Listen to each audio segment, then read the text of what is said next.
Hi there and welcome to this video. आज की video में हम क्लास 9 केमिस्ट्री चैप्टर 3 को डिस्कस करने जा रहे हैं। इससे पहले हमने दोनों चैप्टर 2 और chapter 1 matters in our surrounding and is matter around us pure, इसको अच्छे से कवर कर लिया है। ऑलमोस्ट 5 पार्ट है दोनों के ही, आप जा कर के देख सकते हो।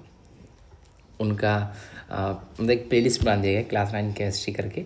आप चैनल पे विजिट करो, वहाँ जा कर के प्लेलिस्ट सेक्शन में जाओ, वहाँ से क्लास 9 केमिस्ट्री पे जाओ, वहाँ से आपको मिल जाएगा। या फिर आपको यहाँ इस वीडियो के डिस्क्रिप्शन बॉक्स में भी एक लिंक मिल जाएगा, केमिस्ट्री क्लास 9 प्लेलिस्ट लिंक। वहाँ पर आप क्लिक करके सीधा प्लेलिस्ट पे जा सकते हो, और फिर वहाँ से चैप्टर नंबर 1 से लेकर के जहाँ जितना भी हो चुका है आप देख सकते हो। या अगर आप सिर्फ चैप्टर 3 को पढ़ना चाहते हो तो यहाँ से हम शुरू करते हैं। ठीक, अच्छे से हर एक चीज़ को कवर किया जाता है, डिटेल से एकदम ऐसे लैंग्वेज में समझाया जाता है कि आपको समझ में आए, easiest way possible.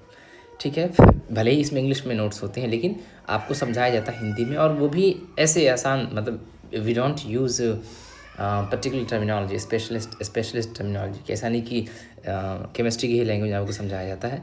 Real life example में ऐसे लैंग्वेज में समझाया जाता है जो कि आपको समझ में आए।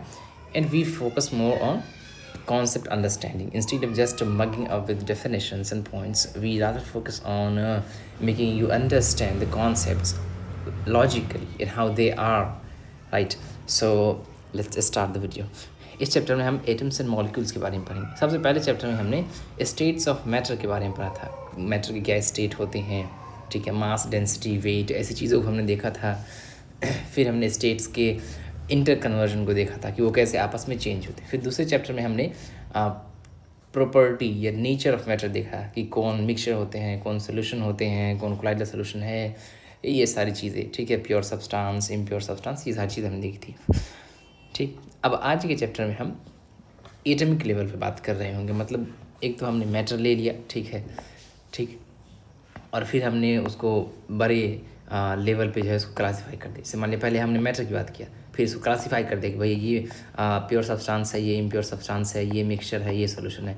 अब हम क्या करेंगे कि इसके और माइन्यूट लेवल पे बात करेंगे कि ये बना कैसे है, इनका ऑर्गेनाइजेशन कैसा है, इनका स्ट्रक्चर कैसा है। ठीक, हम एटम्स की बात कर रहे होंगे और मॉलिक्यूल्स की बात कर रहे होंगे। ठीक है, मतलब एक अगर मोटा मोटी आप समझे चैप्टर का ओवरव्यू, तो सबसे पहले हमने बात किया एक तरह से कि घर क्या होता है, ठीक है, और घर बनता कैसे है और घर बदलता कैसे है, पहले चैप्टर। दूसरे चैप्टर में हमने बात किया कि अच्छा ये जो है 2 मंजिला घर है, ये 1 मंजिला घर है, ये जो है फैमिली के रहने वाला घर है, ये हॉस्पिटल का घर है, मतलब इस तरह। अब हम बात कर रहे हैं कि घर किस चीज़ से बना है, बालू से बना है, सीमेंट से बना है, उसमें ईंटें कैसे वाले लगे हैं। So to get an overall picture, I have used this example and I hope it's clear what we're going to study in this particular chapter, right? So let's start without further ado. चलिए, तो atoms and molecules. ठीक, सबसे पहले नाम आता है एक आदमी का, एंटोनी एल लेवोइजियर। अब इनको जो भी बोले कोई दिक्कत नहीं है, नाम इनका देख लिया आप। ठीक है, इन्होंने किया क्या कि एक्सपेरिमेंटली जो है, एक्सपेरिमेंटली कुछ लॉज को जो है एस्टेब्लिश किया केमिकल कॉम्बिनेशन के लिए। मतलब केमिस्ट्री से रिलेटेड जो रिएक्शंस होते हैं, उनके जो रूल्स है, उनको लेकर के इन्होंने कुछ एक्सपेरिमेंटल लेबोरेटरी में जो है कुछ लॉज दिए। इसी वजह से कई बुक्स में इनको आप देखोगे कि फादर ऑफ मॉडर्न केमिस्ट्री या फादर ऑफ केमिस्ट्री कह दिया जाता है, but that's not hard and fast fact. तो एंटोनियो एल लेवोइजियर, आपको याद रखना है कि इन्होंने जो है, देखिए यहाँ पे लिखा हुआ है Antonio L Lavoisier led the foundation. ले मतलब होता है किसी चीज़ की नींव रखना, तो इन्होंने नींव रखा, ले। ठीक, led the foundation of chemical science, इन्होंने केमिकल साइंस की नींव रखी बाय एस्टेब्लिश करते हुए 2 important laws of chemical combination. ठीक, अब यहाँ पे केमिकल आप समझ रहे होंगे, केमिकल केमिस्ट्री से रिलेटेड है। ठीक है, और कॉम्बिनेशन यानी किस तरह चीज़ें कंबाइन करती है। जैसे अगर आप कुछ बना रहे हो, ठीक है, तो वो कंबाइन होकर के ही बनता है। जैसे आप आग भी जला रहे हो ना, तो वहाँ क्या हो रहा है कि ऑक्सीजन कंबाइन कर रहा है, तभी जाकर के आग जल रहा है। तो भले ही हमें दिखे ना, बट दैट्स ऑल हैपनिंग। ठीक है, तो यही है केमिकल कॉम्बिनेशन। अब केमिकल कॉम्बिनेशन के क्या रूल्स हैं, जो 2 रूल्स की पर्टिकुलरली हम बात कर रहे हैं इस चैप्टर में, जो इन लोगों ने दिया। एक एंटोनियो एल लेवोइजियर हो गए और दूसरे हमारे हैं जोसेफ एल प्रोस्ट। ठीक, ये दोनों आदमी के आपको नाम याद रखना। यहाँ से क्वेश्चंस डायरेक्ट बनेंगे कि which of the following gave laws of chemical combinations, ठीक है, Antonio L Lavoisier and Joseph L Proust, ठीक, इनका नाम आपको याद रखना है बस। बाकी क्या है, रूल्स क्या दिए इन्होंने, 2 रूल, वो आगे देखेंगे, ठीक है।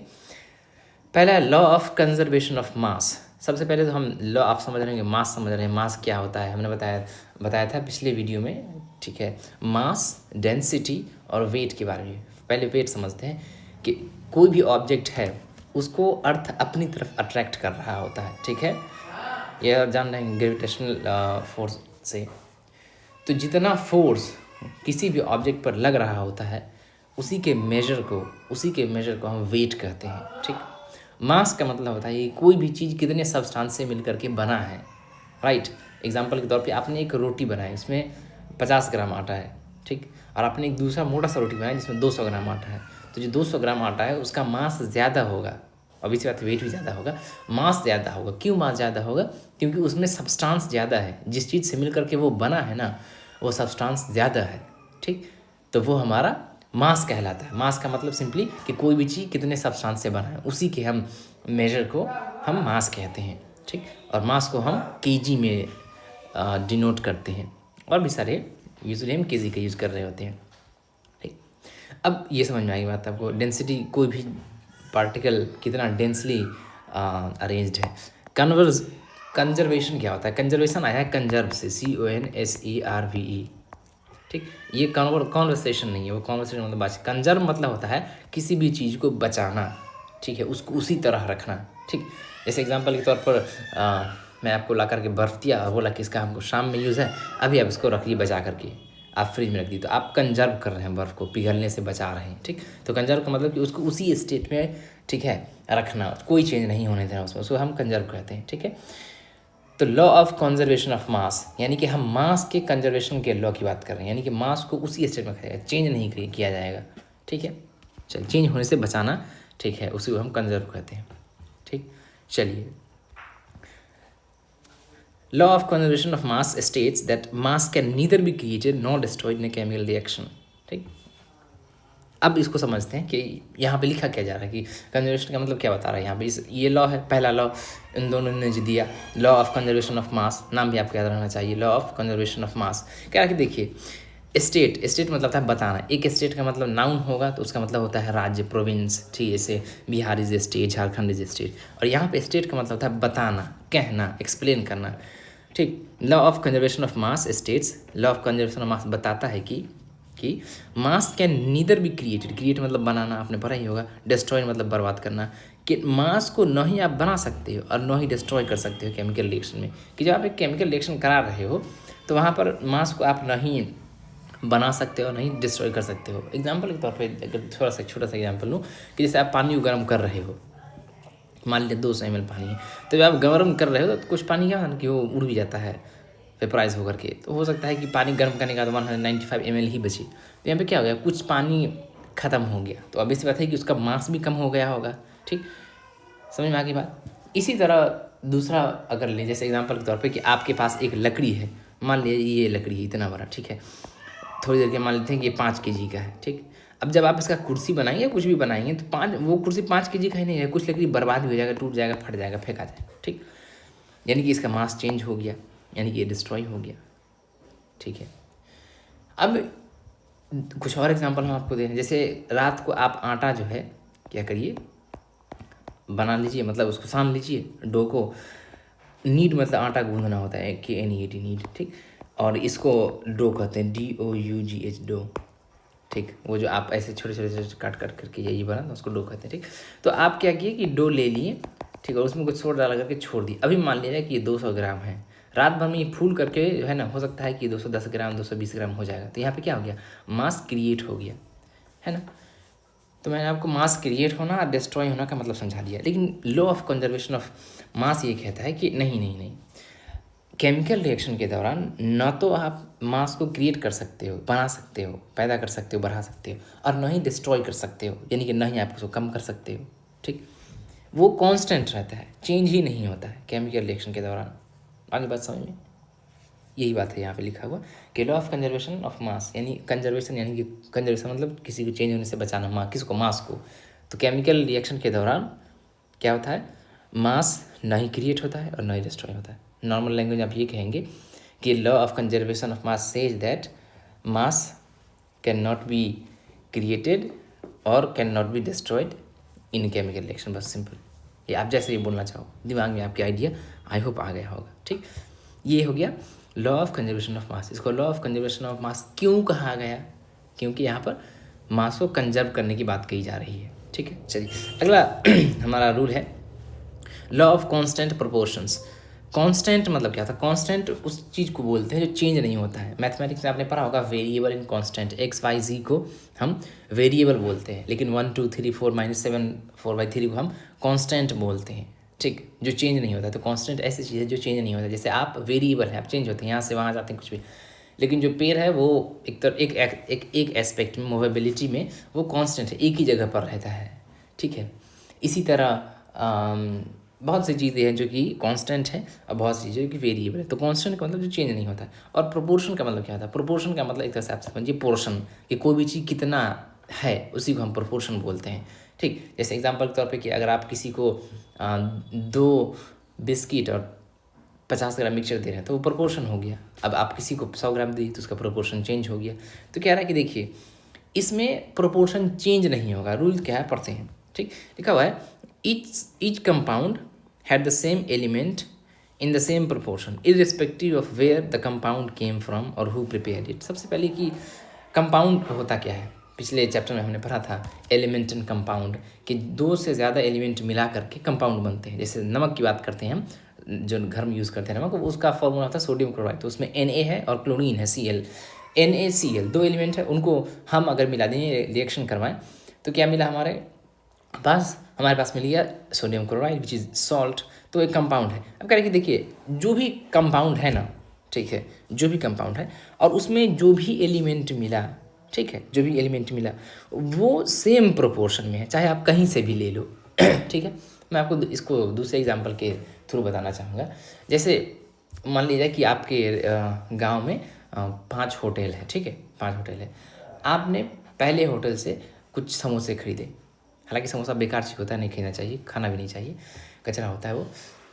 आपने 5 समोसे खरीदे, ठीक है, 5 अलग अलग 5 होटल है, आपने वहाँ से पहले से एक समोसा खरीदा। तो उसमें कुछ रहा, कुछ क्या रहा, आलू है, आटा है, नमक है, दूसरी चीज़ें हैं। ठीक, मान लेते हैं कि आटा जो है वो 30 ग्राम है उसमें और आलू 10 ग्राम है। ठीक, दूसरे होटल से आपने खरीदा, उसमें आलू है, आटा इसी तरह, मान लीजिए उसमें आटा 35 ग्राम है, आलू जो है 25 ग्राम है। तो आप इस तरह देखोगे कि जितने भी 5 होटल हैं, आपने 5 में समोसा खरीदा है, 5 में अलग अलग है। भले ही आपको पता नहीं चलता हो, साइज भले ही सेम दिखता है, लेकिन अगर आप उसको वेट करो या एक्चुअली में डिफ्रेंशिएट करो तो आपको ये दिखेगा कि डिफ्रेंशिएट मतलब अलग अलग करना होता है। ठीक, आपको ये दिखेगा कि उसके वेट में अलग अलग है, यानी कि किसी में आटा ज़्यादा है, किसी में कम है, किसी में बहुत कम है, किसी में आलू ज़्यादा है। ये तो आप समझ सकते हो ना। This is something which you can actually comprehend. It is not something very difficult, it's actually related to our daily life and we can understand. It's not that much difficult. So what I want to say that if you take 5 samosas from different hotels, there's some variation in their weights and mass and all that, and that shows, और ये बताता है कि कैसे वो चीज़ें अलग अलग है। सब के सब समोसा ही हैं, लेकिन किसी में थोड़ा आटा कम है, किसी में थोड़ा आटा ज़्यादा है, किसी में थोड़ा आलू कम है, थोड़ा आलू ज़्यादा है, किसी में मसाला कम है, मसाला कम है। ठीक, तो चेंज हो गया ना। ठीक, तो समोसा आलू से मिल करके बना था तो ऊपर नीचे हो गया उसका मास। ठीक है, कितना है कितना कम है। इसी तरह आटा भी कम है, आलू भी कम है। ठीक, लेकिन लॉ ऑफ कांस्टेंट प्रोपोर्शन ये कहता है कि आप कोई भी कंपाउंड उठाइए, जैसे नमक की ही बात कर लीजिए या एग्जांपल के तौर पर पानी ले लीजिए। पानी भी एक कंपाउंड है, वाटर जिसको हम कहते हैं H2O, उसका फार्मूला होता है, उसमें हाइड्रोजन और ऑक्सीजन होते हैं। कह रहा है कि आप पानी लीजिए, वो कंपाउंड है, कहीं से भी लीजिए, आप अपने नल का लीजिए, आप अपने सबमर्सिबल का लीजिए, उसको सबमर्सिबल बोलते हैं, समरसेबल नहीं। ठीक, सबमर्ज का मतलब है डूबना, तो उसमें मोटर पानी में डूबा होता है, इसीलिए उसको हम सबमर्सिबल बोलते हैं, SUBMERSIBL, सबमर्सिबल। तो आप पानी सबमर्सिबल का लो, हैंडपम्प का लो, कुएँ का लो, ठीक है, पहाड़ पर जा कर के लो, आसमान से जो आते हैं बारिश वाले वो लो, कहीं ग्लेशियर का लो, कहीं का ही पानी लो, तो उसमें वही 2 चीज़ मिलेगा, हाइड्रोजन और ऑक्सीजन। तो उसका प्रोपोर्शन सेम होगा, एकदम सेम। जितना आपके घर वाले पानी में हाइड्रोजन और ऑक्सीजन का मास होगा, उतना ही पहाड़ पर से जो अप्लाई हो उसमें जो हाइड्रोजन और ऑक्सीजन होंगे उसका मास होगा। जितना पहाड़ पर वाले पानी में ऑक्सीजन और हाइड्रोजन का मास होगा, उतना ही कुआं से निकालने वाले पानी में हाइड्रोजन और ऑक्सीजन का मास होगा। मतलब चेंज नहीं होगा। समोसा के एग्जाम्पल में हमने देखा था कि एक होटल में 35 ग्राम आटा था, दूसरे होटल में 30 ग्राम था, तीसरे होटल में 25 ग्राम था। यानी कि क्या हो रहा था, वहाँ पे मास चेंज हो रहा था। समोसा जिस चीज़ से मिलकर के बना था उसका मास चेंज हो रहा था। लेकिन पानी के केस में जो कि एक कंपाउंड है, और पानी ही नहीं कोई भी कंपाउंड आप उठा लो, वो जिस एलिमेंट से बना हुआ होता है उसका प्रोपोर्शन हमेशा सेम होता है। थोड़ी देर के लिए मान लें एग्जाम्पल के तौर पे कि अगर 3 ग्राम हाइड्रोजन है उसमें और 20 ग्राम ऑक्सीजन है, तो वो आप घर का पानी लो या कहीं का भी लो, सब में वही मिलेगा आपको, 3 ग्राम और 20 ग्राम, 3 ग्राम और 20 ग्राम। मतलब कि उनके प्रोपोर्शन सेम है, उनके प्रोपोर्शन सेम है। जैसे आप ही अगर घर पर रोटी बनाते हो, ठीक, तो हो सकता है कि आप रोटी बनाए थोड़ा मोटा तो उसमें आटा ज़्यादा आ गया, आपकी मम्मी बनाई पतली तो उसमें चेंज हो गया। लेकिन कंपाउंड के साथ ऐसा नहीं होता है। कंपाउंड्स ये कहते हैं, लॉ ऑफ कांस्टेंट प्रोपोर्शन ये कहता है कि नहीं, आप कंपाउंड को कहीं से भी उठा लो, कहीं से भी, नो मैटर वेयर, ठीक, उसमें जो भी एलिमेंट होगा वो सेम प्रोपोर्शन में होगा। आगे बात समझ में? I hope it's quite clear, you have understood what I want to make you understand. ठीक, वही याद लिखा कि ईच सच कंपाउंड, जो भी कंपाउंड होता है, had the same element in the same proportion, यानी कि उनमें सेम एलिमेंट था और सेम प्रोपोर्शन में था। ठीक, पानी पानी पानी पानी पानी, H2O सबका जो है प्रोपोर्शन यानी कि कितना है वो सेम था। इर्रिस्पेक्टिव बजाय इसके of where the compound came from, irrespective of where the compound came from, कि इसका कोई इसमें यूज ही नहीं है कि where the compound came from, कहाँ से कंपाउंड आया, यानी कि उसको आप कहाँ से लिए, छत पर का है, नदी में का है, नाले में का है, कुआं पर का है, पहाड़ पर, कहीं का भी हो, सब में जो है वो प्रोपोर्शन सेम होगा। और हु प्रिपेयर्ड, और किसने इसे बनाया है, सब में सेम है। ठीक, in a compound such as water की बात हो रही है, the ratio of the mass of hydrogen to the mass of oxygen is always 1:8। अब कह रहा है कि देखिए, जो भी वाटर है उसमें जो हाइड्रोजन और ऑक्सीजन है तो उसके मास का रेशियो 1:8 होता है। इसका मतलब ये नहीं कि 1 ग्राम 8 ग्राम, नहीं, जितना भी हाइड्रोजन होगा उसके मास का 8 गुना जो है ऑक्सीजन होगा। जैसे एग्जांपल के तौर पर कि अगर H2 मेरे पास कुछ पानी है, ठीक है, और इसमें हाइड्रोजन 3 ग्राम है, तो ऑक्सीजन का जो उसमें मास होगा वो 24 ग्राम होगा। क्यों? क्योंकि इसका ये 8 गुना, ये रेशियो बता रहा है। अगर मान लिया जाए कि ये 20 ग्राम है, ठीक, मास की बात करें तो ये 160 ग्राम 8 गुना हो जाएगा। ठीक, तो इसमें ये कह रहा है कि देखिए, उसका मास का जो प्रोपोर्शन है वो चेंज नहीं होगा, हमेशा सेम रहेगा, यही रहेगा, चाहे वो आप कहीं से भी उठा लो वो पानी को।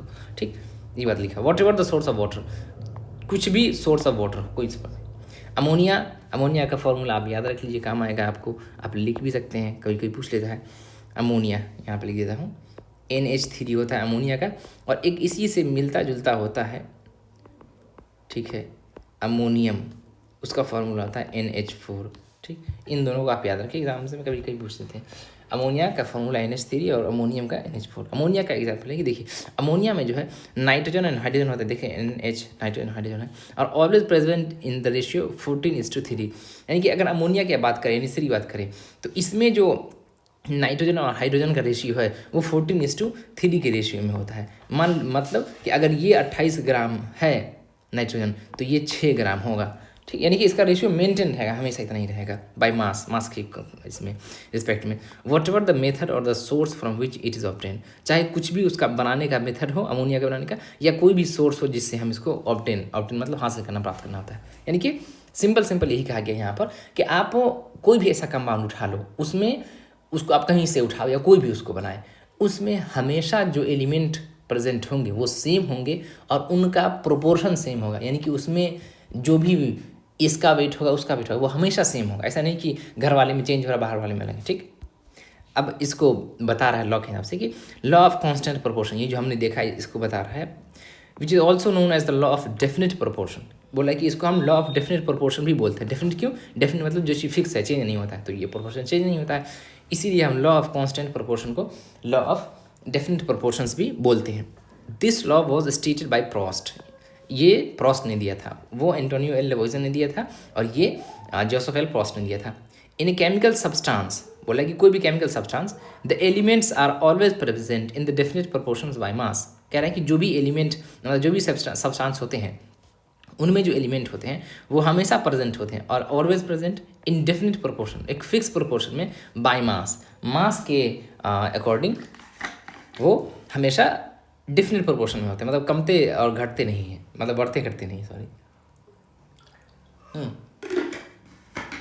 चलिए अब अगला, ये सारी बात हम समझिए, ये दो इम्पोर्टेंट है एक्चुअली। और यहाँ से आपको क्वेश्चन किस तरह से पूछेगा, एक तो ये करेगा कि ये जो रूल है या लॉ है वो डायरेक्ट दे देगा, बोलेगा कि बोलिए इसको किसने दिया, ठीक, या बोलिए कि बताइए ये कौन सा है, लॉ ऑफ कंजर्वेशन ऑफ मास है या लॉ ऑफ डिफरेंट प्रोपोर्शन है, या फिर क्या करेगा एग्जाम्पल के थ्रू देगा, ठीक है। कैसे एग्जाम्पल देगा कि एक बंदे ने घर पे ये बनाया रिएक्शन करा करके, ठीक है, और उसने उसके एलिमेंट के मास को मेजर किया और उसने पाया कि उसका रेशियो वही था जो मार्केट में उसने खरीदा था, तो बताइए ये किस लॉ को बताता है। यानी कि एग्जाम्पल के थ्रू आपको पूछेगा, तो आप इजीली मतलब थोड़ा सा कंसंट्रेट करोगे तो समझ में आ जाएगा। अगर आप प्रोपोर्शन की बात हो रही होगी या उसके रेशियो सेम होने की बात हो रही होगी तो लॉ ऑफ कांस्टेंट ये डिफरेंट प्रोपोर्शंस होगा, और अगर मास की कंजर्वेशन होने की यानी कि उसका मास जब पहले जितना था उतना ही अभी है, रिएक्शन के पहले रिएक्शन के बाद, तो वो हो जाएगा हमारा लॉ ऑफ कंजर्वेशन ऑफ मास, ठीक है। आई होप इट्स क्लियर। चलिए अगला आता है हमारा जॉन डाल्टन के एटमिक थियरी के बारे में, ठीक है, काफ़ी अच्छा है, यहाँ से क्वेश्चन काफ़ी बनते हैं। चलिए जॉन डाल्टन ये आदमी है, बड़े अच्छे आदमी हैं, और अगेन ये गरीब थे लेकिन उसके बावजूद काफ़ी अच्छा काम किया। सो it's just a pretext to say that you are actually proving you didn't do anything because you didn't have enough money. So you see, history is replete with the examples of such people who had no money or who had not enough money, still they went on to do remarkable things. So you can also do that, right? तो John Dalton की बात आ रही है। देखिए यहाँ पे इसके बारे में थोड़ा मैं बता देता हूँ पहले, उसके बाद बताऊँगा कि इन्होंने काम क्या किया। John Dalton was born in a poor weavers family, गरीब वीवर बुनकर के फैमिली में ये पैदा हुए थे, और इंग्लैंड में 1766 में, ठीक है। और ये अपना करियर टीचर के तौर पे स्टार्ट किए थे, ठीक है। फिर क्या हुआ कि 7 साल के बाद वो स्कूल के प्रिंसिपल बन गए, ठीक है, समझ रहे हैं। और इन्होंने बताइए कितना अच्छा काम किया कि आज हम इनके बारे में पढ़ रहे हैं, ठीक है। मतलब बहुत सारे थियरी दिए, तो काफ़ी अच्छे पढ़े लिखे होंगे। अब अच्छे पढ़े लिखे आपने देखा ये गरीब थे फिर भी उसके बावजूद इतना अच्छा काम किया, तो मेहनत से आप कुछ कर सकते। Okay, move on to the chapter. Dalton pick up the idea of divisibility of matter. Divisibility मतलब डिवाइड सा है, डिवाइड मतलब बांटना, डिविजिबिलिटी मतलब बांटने का प्रोसेस, ठीक। अब देखिए हुआ क्या कि उस टाइम में ये था कि फिलॉसफी हुआ करता था, उसमें चीज़ों को डिस्कस किया जाता था, खाली बोला जाता था, अपना आइडिया रखा जाता था। वहाँ फिलॉसफी में क्या होता है कि चीज़ें एक्सपेरिमेंटली प्रूव नहीं की जाती है, सिर्फ बोला जाता है, आइडिया एज्यूम किया जाता है, रीजनिंग किया जाता है, उस पर सोचा जाता है, ठीक। तो उस टाइम में जो है इसी तरह का था कि एटम को डिवाइड नहीं किया जा सकता, ये एक फिलॉसफी था, ठीक। इस बंदे ने, जॉन डाल्टन ने कहा कि चलिए इसको हम देखते हैं क्या होता है, इसको हम एक्सपेरिमेंटली शो करते हैं एटम क्या है नहीं है, ठीक है। He took the name atoms as given by the Greeks and said that the smallest particles of matters are atoms, ठीक।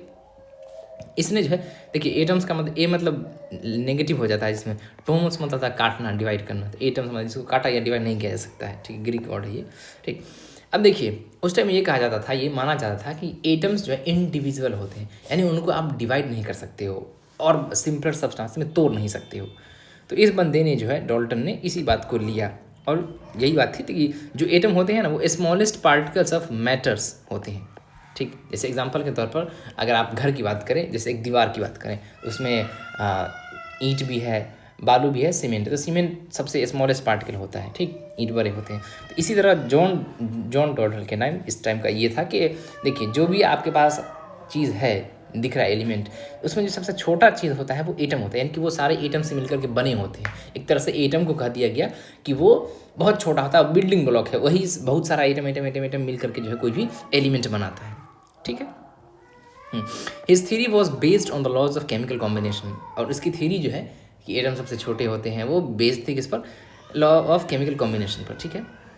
Dalton's atomic theory provided an explanation for the laws of conservation of mass and the law of definite proportions. अब कह रहा है कि देखिए जो इस बंदे ने, जॉन डाल्टन ने जो थ्योरी दिया था एटम के डिविजिबिलिटी का, ठीक है, कि जो भी एलिमेंट है वो छोटे छोटे एटम से मिलकर के बने हैं, उसके यूज से हमने क्या किया था कि law of conservation of mass and law of definite proportion, जो दोनों लॉ थे केमिकल कॉम्बिनेशन के, उसको लोग ये कर रहे थे, मतलब एक एक्सप्लेनेशन दे रहे थे। ठीक है, आगे है according to Dalton's atomic theory, Dalton की एटमिक थ्योरी के हिसाब से, ठीक है, ऑल मैटर इनकी जितने ही मैटर है, whether an element, a compound और a mixture is compose of small particles called atoms. अब कह रहे हैं कि देखिए डॉल्टन ने थ्योरी दिया और कहा कि देखिए जो भी आपको एलिमेंट है दिख रहे हैं या कंपाउंड है एलिमेंट, जैसे nitrogen, oxygen, helium, whatever, compound sodium chloride यानी कि नमक हो गया, पानी हो गया, जो भी अमोनिया, जो भी कंपाउंड हो गया, ये जो भी मिक्सचर है वो क्या है, बहुत छोटे छोटे, कंपोज मतलब होता है का बना होना, ठीक है, कंपोज मतलब का बना होना, ठीक, स्मॉल पार्टिकल्स कॉल्ड एटम्स। ठीक, इस बंदे ने बहुत सिंपल बात कही कि देखिए जो भी आप एलिमेंट देख रहे हैं, कंपाउंड देख रहे हैं या मिक्सचर देख रहे हैं या कुछ भी देख रहे हैं, वो बहुत छोटे छोटे पार्टिकल्स से मिलकर के बने हैं, जिनको हम एटम कहते हैं। बस सिंपल बात कहा इसने। ठीक, आगे है और इसको लेकर के इसने कुछ एक पोस्टुलेट दिया। पोस्टुलेट क्या होता है, देखिए पोस्टुलेट आगे आप मैथमेटिक्स में पढ़ोगे, एक्सियम, पोस्टुलेट, थियरीज, ठीक है, थियरम्स एक्सेट्रा। पोस्टुलेट के बारे में देखिए, a statement that is accepted as true. ठीक, यानी कुछ चीज़ ऐसी होती है ना जिसको आप प्रूफ कर सकते हो, कुछ चीज़ ऐसी होती है जिसको आप प्रूफ कर सकते हो, जैसे कि आप गर्म तवे को टच करोगे या गर्म बर्तन को तो आप कहाँ जल जाएगा, तो उसको आप प्रूफ कर सकते हो, जाकर टच करके देख लो, या बर्फ़ को टच करोगे तो ठंडा होगा, तो इसको आप प्रूफ कर सकते हो, मतलब you can do this actually. Sorry, तो ये आप प्रूफ कर सकते हो, लेकिन बहुत सी ऐसी चीज़ें होती हैं ना जिसको हम मान लेते हैं कि हाँ ये सच होता है, ठीक, उसको हम पोस्टुलेट करते हैं, मतलब we can't actually prove that at that time, तो हम उनको पोस्टुलेट मान लेते हैं। मैथमेटिक्स में आपको इसके बारे में अच्छे से पढ़ना होगा, ठीक है, मज़े की चीज़ है।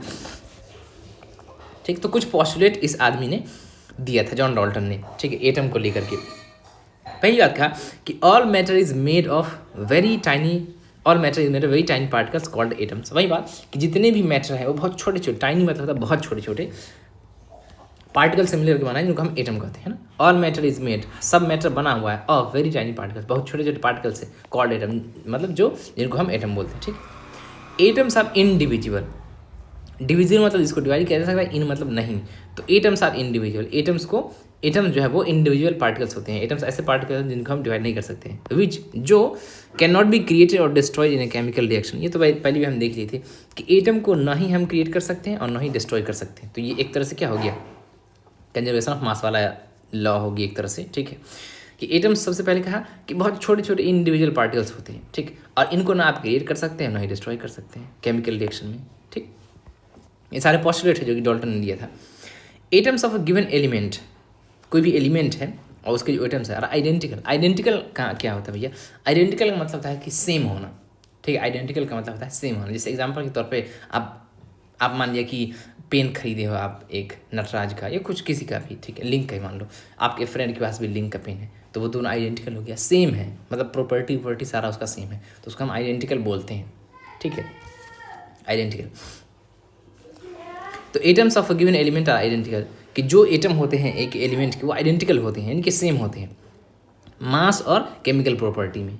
ठीक, मास और केमिकल प्रॉपर्टी, जैसे एग्जांपल के तौर पर आप इतना बड़ा एक स्टिक ले लिए लकड़ी का और हम इतना बड़ा स्टिक ले लिए रॉड का, तो इसका तो नेचर अलग है, लेकिन हाइट के मामले में ये दोनों आइडेंटिकल है। ठीक, ये है लकड़ी का भैया, ये है लोहा का, नेचर तो एकदम अलग है, मटेरियल अलग है, लेकिन अगर हम इसके हाइट की बात करें, ये कितना लंबा है, लेंथ की बात करें, तो ये आइडेंटिकल हो जाएगा लेंथ में। तो उसी तरह कहा कि देखिए भैया जो एटम्स होते हैं एलिमेंट के, वो मास के और प्रॉपर्टी में आइडेंटिकल होते हैं। एग्जांपल देता हूँ मैं कि जैसे मान लीजिए कि ये एक एलिमेंट है, ठीक है, एक एलिमेंट है और इसके ये एटम है, तो कह रहा है कि देखिए इस एटम को लीजिएगा ना, तो इसका मास आइडेंटिकल होगा, यानी कि सेम होगा, और इसकी केमिकल प्रॉपर्टी भी आइडेंटिकल होगी, यानी कि केमिकली इसका जैसा बिहेवियर होगा, इसका जैसा प्रॉपर्टी होगा, इसका भी ऐसा प्रॉपर्टी होगा। यही कहा इसने कि atoms of a given element, एक किसी भी एलिमेंट के, ठीक है, जो एटम होंगे उनका मास और केमिकल प्रॉपर्टी सेम होगा, आइडेंटिकल होगा। आगे बात समझ में? ठीक, atoms of different elements have different masses and chemical properties, और ये बात इसका ठीक उल्टा है कि एक ही एलिमेंट है, उसके एटम का मास सेम है और केमिकल प्रॉपर्टी सेम है, लेकिन ये एक एलिमेंट है, ये एक एलिमेंट है, इसका एटम और इसका एटम, ये दोनों का मास भी अलग होगा और केमिकल प्रॉपर्टी भी अलग होगी। आसान बात है, ठीक बात, ठीक। ये पढ़ के हम आपको समझा देते हैं कि एटम्स ऑफ डिफरेंट एलिमेंट के जो एटम है हैव डिफरेंट मासेस, उनका मास अलग अलग होता है इन केमिकल प्रॉपर्टी, और केमिकल प्रॉपर्टी अलग होता है, ठीक। Atoms combine in the ratio of small whole numbers to form compound. अब कह रहा है कि देखिए एटम्स जो है क्या होते हैं, कंबाइन करते हैं होल नंबर के रेशियो में। मतलब क्या कि जैसे ये 4 एटम, इधर से 6 एटम, ऐसा नहीं कि इधर से 4.5 एटम और इधर से 2.5 एटम या 2.25 एटम, ऐसा नहीं। कह रहा है कि होल नंबर के रेशियो में कंबाइन करते हैं। यानी मान लेते हैं कि अगर इधर से 40 एटम मिला और इधर से 30 एटम मिला, तो ये कट करके 4 रेशियो हो जाएगा 4:3। तो ये बोला कि स्मॉल होल नंबर के रेशियो में ये कंबाइन होते हैं। ऐसा नहीं कि ये 212 हो गया और ये 117 हो गया, ऐसे नहीं, ठीक। कह रहा है कि वो होल, उनका जो रेशियो होता है ना, उनका रेशियो वो होल नंबर आता है, मतलब डेसिमल में नहीं आता है। आगे बात समझ में, ठीक है। The relative number and kinds of atoms are constant in a given compound. अब कह रहे हैं कि देखिए कोई भी कंपाउंड है, ठीक है, कोई भी कंपाउंड है और इनमें क्या है, आपको एटम मिलेगा, ठीक, एटम मिलेगा। तो ये किस टाइप का, ठीक है, ये किस टाइप का एलिमेंट एटम है, इसके एटम कैसे हैं, उनका टाइप, ठीक है। हो सकता है ये अलग ये अलग हो, ये अलग हो, तो उनका टाइप कह रहा है, ठीक। और दूसरे नंबर कि ये बहुत ज़्यादा है या बहुत कम है, ठीक, ये लगभग सेम होता है, मतलब चेंज नहीं होगा, ठीक। The relative number and kind के जो एटम होते हैं उनका नंबर और काइंड, यानी कि वो कितने हैं, ठीक है, कितने हैं, नंबर में कितने हैं, और उनका टाइप क्या है, वो कांस्टेंट होता है, बहुत चेंज नहीं होता है, ठीक। तो ये सारी बात हो गई डाल्टन के। Hold on 1 minute.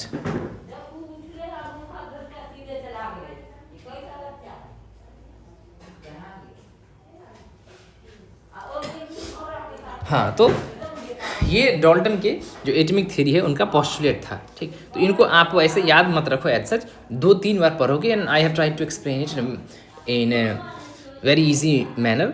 तो आप इसको 2-3 बार पढ़ोगे, नोट्स इसका आपको मिल जाएगा, वहाँ देखोगे तो ईजिली आपको समझ में आ जाएगा, ठीक है। 2-3 बार इसको पढ़ना है, बुक में भी आपके होगा ही, वहाँ से आप बार बार इसको पढ़ोगे, समझ में आ जाएगा, ठीक है। ऐसा इसको रटना नहीं है, ठीक है, चीज़ों को दिमाग में सेट करना है, ठीक। अब बात आती है कि भैया एटम क्या होता है हमारा, ठीक। एटम तो हमने तो ऊपर ही देख लिया है, डाल्टन ने जैसा बताया था। हालांकि ये चीज़ चेंज होगा आगे चल करके, एटम को भी हम डिवाइड कर सकते हैं, लेकिन अभी तक हम इसको अभी यही मान रहे हैं, ठीक, क्योंकि हम आगे गए नहीं हैं अभी। तो एटम के बारे में हम ऑलरेडी देख चुके हैं कि जितने भी मैटर होते हैं, डाल्टन ने यही बताया था, चाहे वो एलिमेंट हो, कंपाउंड हो, मिक्सचर हो, वो सारे बहुत छोटे पार्टिकल से मिलकर बने, तो उन्हीं को हम एटम कह देते हैं, बस यही है। और वो building blocks of all matter, ये उनके उसी का बिल्डिंग ब्लॉक, मतलब कि जिसका यूज़ करके ये मैटर बनते हैं, इसीलिए उसको बिल्डिंग ब्लॉक कह दिया गया, ठीक है। और एटमिक रेडियस बहुत छोटे होते हैं, ठीक है, बहुत छोटे होते हैं, इसीलिए उनको हम नैनोमीटर में मेजर करते हैं। हमने नैनोमीटर का कॉन्सेप्ट पहले भी देख रखा है। 1 नैनोमीटर में जो है 10⁻⁻⁹ मीटर होता है, ठीक है, ये आपको याद रखना है, ठीक। यहाँ पे जो है ये सिलिकॉन के सरफेस का जो है ये इलेक्ट्रॉन माइक्रोस्कोप से जो है एक फ़ोटो दिया गया है, इनके बहुत छोटे होते हैं एटम्स। अब ये बात आती है कि देखिए जैसे अभी आपको सोडियम का Na आप देख रहे हैं, कॉपर का Cu देख रहे हैं, आयरन के Fe देख रहे हैं, तो ये एक्चुअली एलिमेंट के सिंबल हैं। तो इनके सिंबल के पीछे क्या कहानी है, वो सारी बात है, अब समझते हैं, ठीक है। एक बंदे का नाम था बर्जिलियस, ठीक है, बर्जिलियस। उसने क्या किया कि सजेस्टेड, उसने बताया the symbols of the element, के जो एलिमेंट के सिंबल है be made from 1 or 2 letters of the name of the element. और यही अभी तक चल रहा है, ठीक है। बर्जिलियस ने जो है क्या क्या कहा कि देखिए जो भी एलिमेंट है ना, ठीक है, जो भी एलिमेंट है आप उनका सिंबल, ठीक है, आप उनका सिंबल बनाइए कहाँ से, 1 or 2 letter from the name of the element. तो बर्जिलियस वाला ही अभी चल रहा है, ठीक। बर्जिलियस ने कहा, बहुत सारे लोग आए थे, जैसे ये जो आपके सामने में दिख रहा है ये डाल्टन ने दिया था, ये सिंबल है। जैसे प्लेटिना का ऐसा सिंबल था, गोल्ड का ऐसा सिंबल था। अभी तो हमारे पास किसी का ऐसा वाला नहीं है, हम तो सीधे नाम यूज़ कर रहे थे, मतलब लेटर, ठीक है। गोल्ड के लिए यूज़ कर रहे हैं, बहुत सारा अलग अलग नाम यूज़ कर रहे हैं। तो ये बात बर्जिलियस ने कहा था, ठीक है। तो यहाँ पर क्वेश्चन किस तरह से बन सकता है, इस तरह से कि modern day symbol of elements that we use day to these days was proposed by, कि ये जो मॉडर्न डे सिंबल है एलिमेंट का, कि उसके लेटर, उसके नाम के 1-2 लेटर से होना चाहिए, इसको किसने दिया था, तो बर्जिलियस बंदे ने दिया था, अच्छा बंदा था, ठीक है। और ये डाल्टन ने दिया था, जॉन डाल्टन ने, ठीक है, देख सकते हैं आप इसको, ठीक, इसको याद रखिएगा, बड़ी इसका नाम, ठीक। अब पढ़ लेते हैं कि इसके आगे और भी कैसा हुआ था स्टार्टिंग में। इन द बिगिनिंग, शुरू में, the names of the elements were derived from the name of the place where they were found for the first time. अब कह रहे हैं देखिए शुरू में स्टार्टिंग में क्या हुआ कि उनका जो नाम है, मैं आपको वर्ड बाय वर्ड समझाऊंगा। इन द बिगिनिंग स्टार्टिंग में the names of the element, कि जो एलिमेंट का नाम है, वर ड्राइव्ड, ड्राइव DERIV, ड्राइव मतलब होता है किसी चीज़ को कहीं से बनाना या उसका थ्योरी देना या बताना, उसको हम ड्राइव कहते हैं, ठीक है। तो कह रहा है कि जो स्टार्टिंग में जो एलिमेंट के नेम हैं वो ड्राइव होते थे कहाँ से, from the name of the place, जगह के नाम से, वेयर, जहाँ, they were found for the first time, जहाँ पे फाइंड से है, फाइंड मतलब पाना, फाउंड वहाँ से है, तो वहाँ जहाँ वो लोग पहली बार पाए गए थे, ठीक। मान लिया जाए कि कोई एलिमेंट आपके गांव में पहली बार पाया गया, तो आपके गांव के नाम से उसका एलिमेंट का नाम जो है ना पड़ जाएगा। सॉरी, ये था पहले, ठीक है। फिर क्या है, एग्जाम्पल के तौर पर यहाँ बताया कि देखिए कॉपर जो है ना वो साइप्रस में पहली बार मिला था, ठीक, तो इसको क्यूप्रस कह दिया गया, ठीक है। अगला है कि सम नेम्स वर टेकन, कुछ name were taken from specific colour, मतलब कुछ नाम पर जो है उसका कलर डाल, उसके कलर के, यानी कि एलिमेंट का जैसा कलर था ना उसका एलिमेंट का नाम वैसे इधर दिया। एग्जाम्पल के तौर पे गोल्ड जो है ना was taken from the English word meaning yellow, gold yellow होता है और उसको ग्रीक में जो है ऑरा कहते हैं शायद, तो इसीलिए उसका नाम ऑरन रख दिया गया, ठीक। ये सारी पहले की बात है, ठीक। कह रहा है कि नाउ डेज अभी IUPAC, international union of pure and applied chemistry, again इसको आप याद रखेंगे, IUPAC का फुल नेम आपको एग्जाम में MCQ के तौर पर आ सकता है, खासकर बिहार बोर्ड जैसे एग्जाम्स में वहाँ पर डायरेक्ट पूछ सकते हैं, ठीक। Now days IUPAC, international union of pure and applied chemistry, तो IUPAC नेम है। अब जो भी काम होता है कि इसका एलिमेंट का सिंबल क्या होगा, ये क्या होगा, ढिमकाना फलाना, तो वो सारा काम क्या करती है, वो सारा काम IUPAC करती है, ठीक है। जैसे आपके क्या छोड़िए, आप समझिए, IUPAC जो है केमिस्ट्री से रिलेटेड रूल्स वगैरह जो है वो बनाती है, ठीक।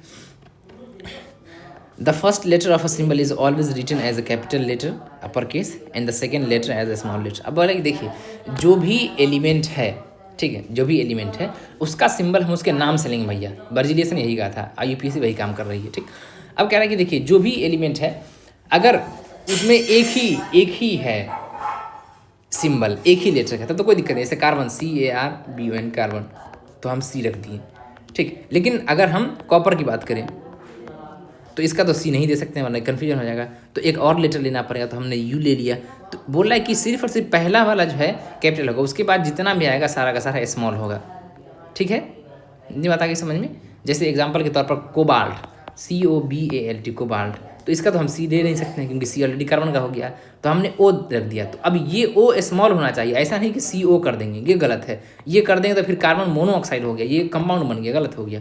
तो ये बात हमेशा हमेशा हमेशा हमेशा हमेशा ध्यान में रखना है, ठीक, कि जो भी हमारा एलिमेंट है उसका सिंबल अगर एक लेटर का है तब तो कोई दिक्कत नहीं है, वो कैपिटल ही होगा। लेकिन एक से ज़्यादा लेटर का है, मैक्सिमम 2 ही लेटर का होता है, ठीक है।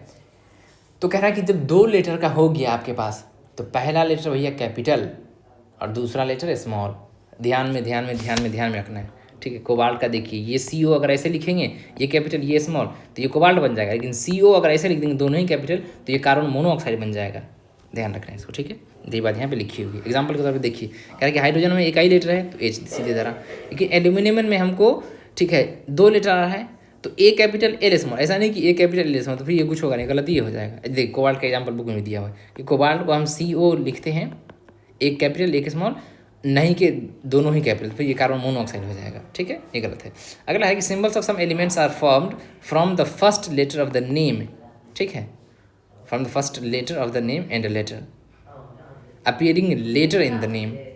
अब कह रहा है कि देखिए कुछ तो ऐसा होगा कि सीधे एक ही लेटर होगा, और कुछ ऐसा होता है कि पहला लेटर हो गया उसका, और एक ऐसा लेटर होता है जो बीच में कहीं पर आ जाता है। जैसे एग्जाम्पल के तौर पर बताइए कि देखिए क्लोरीन, देखिए पहला लेटर C लिए और एक बीच में आने वाला लेटर L ले लिए, क्लोरीन हो गया, ठीक। इसी तरह जिंक को बताइए कि देखिए जिंक पहला लेटर ले लिए और एक बीच में आने वाला लेटर N ले लिए, ठीक, तो Zn जिंक हो गया, ठीक। Other symbols have been taken from the main names of element in Latin, ठीक है, जर्मन और ग्रीक। और कह रहा है कि देखिए कुछ कुछ ऐसे एलिमेंट है ना जिसका नाम हम उसके इंग्लिश नाम से नहीं, जिसका सिंबल हम उसके इंग्लिश नाम से नहीं लिए, दूसरे लैंग्वेज से, जैसे ग्रीक से, लैटिन से, जर्मन से ले लिए, ठीक है। एग्जाम्पल के तौर पे कह रहा है कि देखिए आयरन का हम सिंबल Fe है, हालांकि लॉजिकली या तो आई होना चाहिए या IR या IO या IN होना चाहिए, लेकिन कह रहा है कि नहीं हम Fe लिए। कहे क्योंकि इसको लैटिन में आयरन को हम फेरम बोलते हैं, FERRUM फेरम, इसीलिए इसको Fe है। इसी तरह सोडियम का जो है हम Na लिखते हैं, क्यों? क्योंकि इसको नेट्रियम बोलते हैं, तो Na ले लिया। पोटेशियम को हम K लिखते हैं क्योंकि हम कैलियम ले लिए हैं, ठीक है, Ka कैलियम ले लिए हैं, कैलियम बोलते हैं इसलिए के लिए हैं, ठीक। तो यहाँ पे आपको याद रखना है, क्वेश्चन यहाँ से एग्जाम में बनेंगे कि बताइए what is the Latin name of sodium, या what is the Latin name of iron. इस तरह बहुत से है, मैं आपको दे दूंगा उसका लिस्ट, सारा का लिस्ट। जैसे Pb मरकरी, ठीक है, नहीं मरकरी को Hg बोलते हैं, उसका भी नाम जो है दूसरे लैंग्वेज से लिया गया, ग्रीक या लैटिन से। इसी तरह जो लेड है, शीशा जिसको बोलते हैं, उसको Pb लिखते हैं, पलम्बम से आया है वो। इसी तरह गोल्ड हो गया, गोल्ड जिसको Au लिखते हैं, औरम से लिया गया है। इसी तरह सिल्वर Ag से लिया गया है। तो इस तरह से ये सब क्या है, ये सब उसके अलग वाले नाम हैं, यानी कि दूसरे लैंग्वेज के ग्रीक, लैटिन या जर्मन नाम है, और उसके नाम से हम उसका सिंबल को रख दिए। तो इन सब ज़्यादा नहीं है, बहुत ज़्यादा नहीं है, 10 के अंदर ही है। मैं उनका लिस्ट आपको दे दूंगा, आप उसको 2-4 बार देख लोगे, दिमाग में सेट हो जाएगा। बाकी इसमें इंपॉर्टेंट वाली इन्होंने ऑलरेडी दे रखा है, जैसे आयरन का फेरम दे दिया, इसको याद रखिएगा ही। सोडियम का Na दिया, इसको याद रखिएगा ही। पोटेशियम का कैलियम दिया, उनको याद रखिएगा ही, ठीक है। चलिए ये बात हो गई। अच्छा, यहाँ पे आपका जो है कुछ एक सिंबल दिया गया एलिमेंट का, और इसको आप एकदम अच्छे से याद कर ही लें, ठीक है। जैसे ये देखिए लेड का दिया ना Pb, इसको शीशा बोलते हैं, पलम्बम। इसी तरह मरकरी का होता है Hg, ठीक है। तो इसको आप क्या कर लें, या तो नोटबुक पे लिख करके या कहीं पेपर पे लिख करके वॉल में कहीं लगा दें, इसको बार बार पढ़ें। देखिए इसमें सारा एलिमेंट नहीं दिया गया, लेकिन जो भी एलिमेंट का सिंबल दिया गया ना वो आगे चल करके हमेशा यूज़ होगा, ठीक है, चाहे क्वेश्चन में हो या केमिकल रिएक्शन में हो या कहीं भी हो, ठीक। तो इनको जो है आप याद जरूर से कर लें, इट्स एक्चुअली इम्पोर्टेंट, ठीक है। ये सारी बात हो गई, और भी है क्या? हाँ चलिए, तो इतना जो है आज के लिए हम रखते हैं, क्योंकि इसके बाद एक बड़ा कॉन्सेप्ट है एटॉमिक मास का, और फिर जा कर के एटम एंड मॉलिक्यूल का है, ठीक है, जो कि काफ़ी इंपॉर्टेंट वाले हैं। ये चैप्टर बहुत बड़ा नहीं है, लेकिन ये चैप्टर बहुत इंपॉर्टेंट है, क्योंकि इससे न्यूमेरिकल्स बहुत ज़्यादा बनते हैं और क्वेश्चंस अच्छे लेवल के से बनते हैं, क्योंकि ये लॉजिकल चैप्टर है, ठीक। तो लगभग अभी तक जितनी भी चीज़ हुई वो थ्योरी हुई है, अब मज़े वाली चीज़ आएंगी, ठीक है, और उसमें ज़्यादा मज़ा आने वाला है, ठीक। तो that's it for today. And आपका कोई डाउट हो तो आप कमेंट सेक्शन में पूछ सकते हैं, या हमें ऐसे भी कनेक्ट करके पूछ सकते हैं। इस वीडियो के डिस्क्रिप्शन बॉक्स में आपको पुरानी वीडियोज़ जैसे चैप्टर 1, चैप्टर 2 का लिंक मिल जाएगा, प्लेलिस्ट का लिंक मिल जाएगा, और इस चैप्टर का जो है जो नोट्स भी आपको मिल जाएगा, लेकिन वो अभी नहीं मिलेगा, ठीक है। PDF का नोट्स वो जब चैप्टर लगभग कंप्लीट हो चुका होगा, ठीक है, तब जा कर के, या हो सकता है मैं ट्राई करूँगा PDF इसका डाल दूँगा, ठीक है, तो वहाँ से आप नोट्स ले सकते हैं इसका, ठीक है। तो that's it for today. If you have any doubt you can simply ask. आप अपने फ्रेंड के साथ शेयर कर लो, और चैनल पर नहीं हो तो सब्सक्राइब कर लो, बेल आइकन को दबा दो, ठीक है। और जस्ट बार बार पढ़ो, इन सब चीज़ों को एक बार में नहीं समझ आएगा आपको। I understand these are actually new concepts which you have been introduced to, so it's better right that you revise these concepts again and again. और सी, आपका इंग्लिश ठीक होना चाहिए, आपका इंग्लिश जितना बेटर होगा ना, चीज़ें उतनी आसानी से समझ में आएगी। और मैं ये नहीं कहता हूँ कि आप मैं इतने अच्छे समझा कि एक ही बार में समझ पाओगे, this is not simply possible. उसके लिए बहुत सारी चीज़ें मैटर करती हैं कि आपने पहले से क्या पढ़ करके आया है, कहाँ पढ़ा है, कैसे पढ़ा है, किस बुक से पढ़ा है, टीचर कैसे थे, तो ये सारी चीज़ें मैटर करती है। हो सकता है कि आपको इसमें बहुत सारी बातें समझ में ना आए, मतलब समझ में ही नहीं है, हाथ पाँव ही नहीं पता चल रहा है, तो दैट्स कम्प्लीटली नॉर्मल। आप ये नहीं सोचना कि अरे समझ में नहीं आया, छोड़ देते हैं। That's not a thing actually. You have to try and try and try and try and try. There's something new that will take some time, and then you don't have to give up, right? So just keep studying, and study more and more and more and more, and also work on your language skills. Like you have to have command over English language so that you can understand other subjects like chemistry, biology, and mathematics well. And it's actually something that you can realize later. I mean, these days, I still remember that I have also completed my class 9 and 10th in Hindi medium. And at that time, I simply just memorized and mugged up everything that I had to write in examination. I had no understanding of what these things meant.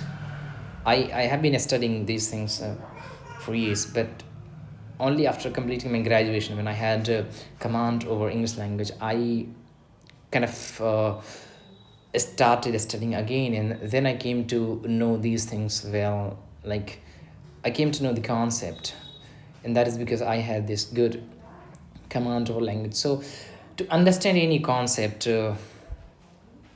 there's actually huge possibility that you will understand that well if you have good language skills. So focus on your language skills, learn English well. If you're learning in Hindi, learn Hindi well. So मतलब मैं यही कह रहा हूँ कि आपकी English अच्छी होनी चाहिए, तब जाकर ये चीज़ें बहुत आसानी से समझ में आएंगी, बहुत सारी चीज़ों को याद नहीं करना पड़ेगा अगर आपका लैंग्वेज स्किल अच्छा हुआ ना. So focus on that aspect, and if you get any problem you can simply ask me and I'll help you with that.